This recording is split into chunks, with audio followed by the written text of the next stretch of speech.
Primeira carta de São Paulo aos Coríntios, capítulo 10. Irmãos, não quero que ignoreis que nossos pais estiveram todos sob a nuvem e todos atravessaram o mar. E todos foram batizados por Moisés na nuvem e no mar. E todos comeram o mesmo alimento espiritual. E todos beberam a mesma bebida espiritual, pois bebiam da rocha espiritual que os acompanhava. E essa rocha era Cristo. Contudo, Deus não se agradou da maioria deles e por isso foram abatidos no deserto. Essas coisas aconteceram como figura para nós, para que não desejemos coisas más como eles desejaram. Não vos torneis idólatras como alguns deles, conforme está escrito: o povo sentou-se para comer e beber e levantou-se para se divertir. Nem pratiquemos a impureza, como alguns deles fizeram, e 23.000 caíram em um só dia. Nem tentemos Cristo, como alguns deles tentaram e pereceram pelas serpentes. Nem murmureis, como alguns deles murmuraram e pereceram pelo exterminador. Ora, essas coisas lhes aconteciam como figura, e foram escritas para nossa correção, para nós, sobre quem chegaram os fins dos tempos. Portanto, quem pensa estar de pé, veja que não caia. Nenhuma tentação vos sobreveio que não fosse humana. Mas Deus é fiel e não permitirá que sejais tentados além das vossas forças. Pelo contrário, com a tentação, Ele providenciará também um meio de suportá-la, para que possais resistir. Por isso, meus caríssimos, fugi da idolatria. Falo como a pessoas prudentes. Julgai vós mesmos o que digo. O cálice de bênção que abençoamos não é comunhão com o sangue de Cristo, e o pão que partimos não é comunhão com o corpo de Cristo. Porque há um só pão, nós, embora muitos, somos um só corpo, pois todos participamos do mesmo pão. Considerai Israel segundo a carne. Não são participantes do altar aqueles que comem das vítimas oferecidas? Que quero dizer então? Que o alimento sacrificado aos ídolos seja alguma coisa? Ou que o ídolo seja alguma coisa? Não. O que os pagãos sacrificam, aos demônios os sacrificam e não a Deus. E eu não quero que vos torneis participantes com os demônios. Não podeis beber o cálice do Senhor e também o cálice dos demônios. Não podeis participar da mesa do Senhor e da mesa dos demônios. Ou queremos provocar o Senhor ao ciúme? Seremos nós mais fortes do que Ele? Tudo é permitido, dizem, mas nem tudo convém. Tudo é permitido, mas nem tudo edifica. Ninguém busque o próprio interesse, mas o do próximo. Comei de tudo o que se vende no mercado, sem perguntar nada por motivo de consciência. Pois do Senhor é a terra e tudo o que nela existe. Se algum descrente vos convidar e quiserdes ir, comei de tudo o que vos for servido, sem perguntar nada por motivo de consciência. Mas, se alguém vos disser, isto foi oferecido aos ídolos, não comais, por causa daquele que vos advertiu e por motivo de consciência. Não me refiro à tua própria consciência, mas à do outro. Pois por que razão a minha liberdade seria julgada pela consciência alheia? Se participo com ação de graças, por que seria eu censurado por aquilo pelo qual dou graças? Portanto, quer comais, quer bebais, quer façais qualquer outra coisa, fazei tudo para a glória de Deus.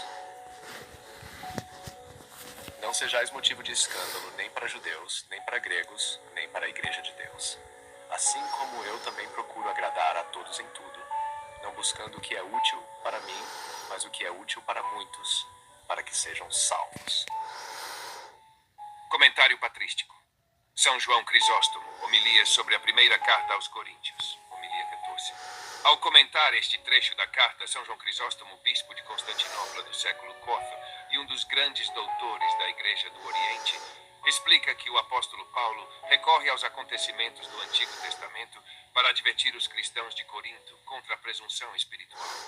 Ele recorda que todos os israelitas receberam favores extraordinários de Deus, mas muitos deles pereceram por causa do pecado.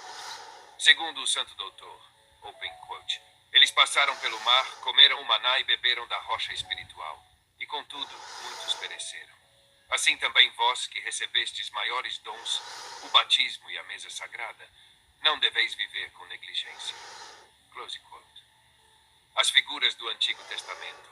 São João Crisóstomo explica que Paulo interpreta os eventos do Êxodo como figuras sacramentais. A travessia do Mar Vermelho é vista como prefiguração do batismo. A nuvem que guiava Israel simboliza a graça do Espírito Santo. Verdade. O maná do deserto antecipa o alimento espiritual da Eucaristia. E a rocha que jorrou água representa Cristo, fonte de vida para o povo de Deus. O santo comenta, open quote, a rocha era Cristo, não porque Cristo fosse literalmente pedra, mas porque a graça que brotava daquela pedra vinha dele e o simbolizava. Close quote. Assim, o Antigo Testamento contém sombras e figuras que se cumprem plenamente na Igreja. O perigo da presunção espiritual. Depois de mostrar que os israelitas receberam dons espirituais, o apóstolo recorda que muitos pereceram no deserto. Crisóstomo insiste que Paulo deseja destruir a falsa segurança dos coríntios. Alguns cristãos pensavam que por terem sido batizados e participarem da Eucaristia, estavam automaticamente seguros. O santo adverte, open quote, não basta ter recebido os mistérios, é preciso viver dignamente deles. Close quote. Por isso Paulo afirma, quem pensa estar de pé, veja que não caia. Segundo o padre da Igreja, esta frase mostra que a vigilância espiritual deve acompanhar sempre os dons divinos. A3. A realidade da comunhão eucarística. Ao comentar os versículos sobre o cálice de bênção e o pão partido, São João Crisóstomo oferece uma explicação teológica muito importante sobre a Eucaristia.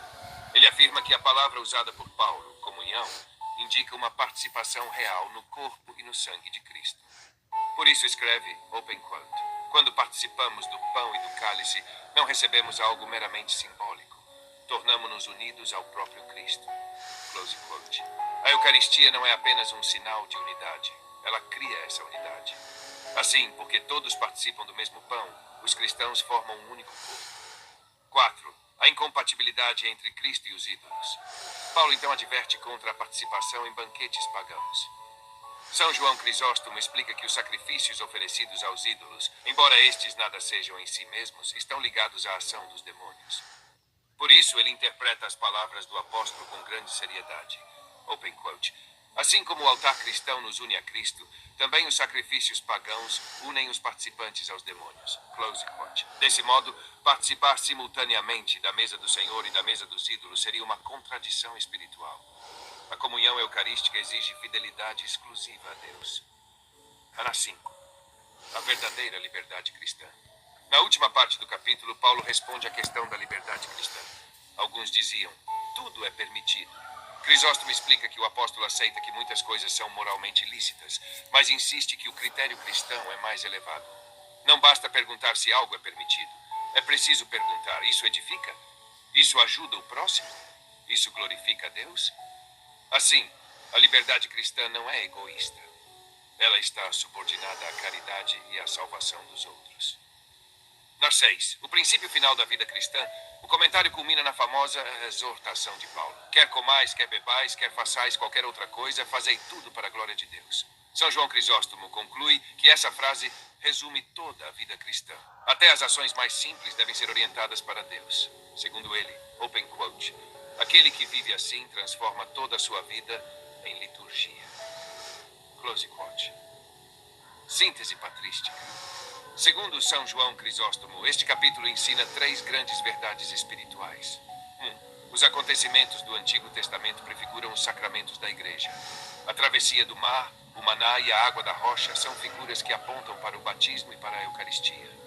2. Os sacramentos exigem vida moral coerente. Eles não garantem automaticamente a salvação. Muitos israelitas receberam dons espirituais, mas pereceram no deserto por causa do pecado. 3. A Eucaristia une os fiéis a Cristo e exige fidelidade exclusiva ao Senhor. Quem participa do corpo e do sangue de Cristo não pode viver em comunhão com o pecado ou com a idolatria.